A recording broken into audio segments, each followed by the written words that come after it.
जय श्री सच्चिदानंद जी। प्रथम भाग में आपने स्वामी जी महाराज के जन्म और बचपन के बारे में जाना।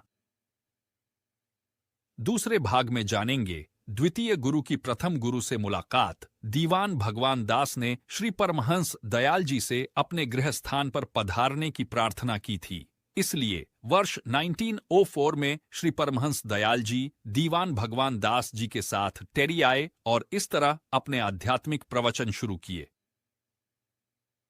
भक्तों के माध्यम से दूसरे गुरु ने सुना कि एक पूर्ण गुरु आ गया है। उन्हें अंदर से उनके दर्शन के लिए आग्रह किया गया और इसलिए वे तुरंत उनके दर्शन के लिए चले गए।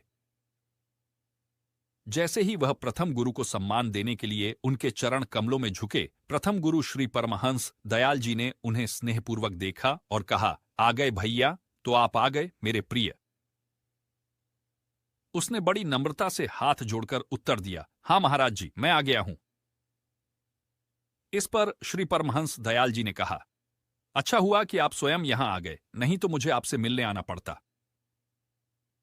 ऐसा लग रहा था जैसे किसी शिष्य को पूर्ण गुरु मिल गया हो। वास्तव में यह दो महान आत्माओं, युग के दो महान संतों का मिलन था। जाहिर तौर पर यह एक नए आध्यात्मिक आंदोलन की शुरुआत थी। जिस उद्देश्य से श्री परमहंस दयाल जी ने टेरी शहर में अपना दिव्य चरण रखा था, वह पूरा हो गया था।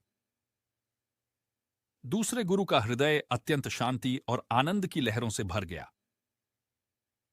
उस समय उन्हें इतनी आंतरिक कृपा का अनुभव हुआ जैसे चंद्रमा को देखकर चकोर को होता है, सूर्य की कृपा मिलने पर सूर्य को फूल होता है और पानी मिलने पर मछली को। प्रथम गुरु को भी ऐसा लगा जैसे उन्हें सही शिष्य मिल गया है जो आध्यात्मिक आंदोलन के उनके मिशन को पूरा करेगा।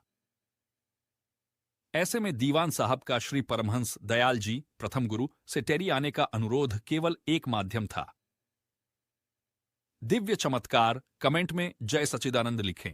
जो एक बार अपनी चाहत में किसी से कुछ नहीं मांगता था, जब वह ध्यान के बाद उठा तो उसने पठान से एक ग्वाले से दूध मांगा। पठान ने आदरपूर्वक प्रार्थना की, महाराज जी, ये गायें दूध नहीं देती। फिर उन्होंने एक विशेष गाय की ओर इशारा करते हुए कहा, इस गाय का दूध लाओ, ये लौटा लो और जल्दी से दूध ले आओ। पठान को आश्चर्य हुआ क्योंकि गाय काफी समय से बांझ थी। उनकी हरकतें कितनी अजीब थीं। वह कई दिनों तक बिना भोजन के रहते थे, जबकि उस समय वह पठान से दूध पीने की जिद करते थे। संतों के वचन कभी गलत नहीं होते, यह सोचकर वह जैसे ही दूध दूहने लगा तो उसे यह देखकर आश्चर्य हुआ कि बर्तन दूध से भरा हुआ है।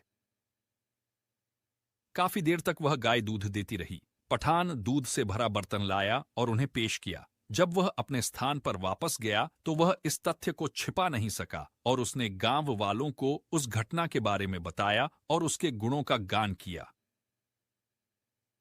पहले वह पठान सोचता था कि केवल मुस्लिम फकीरों, संतों के पास ही आध्यात्मिक शक्तियां होती हैं।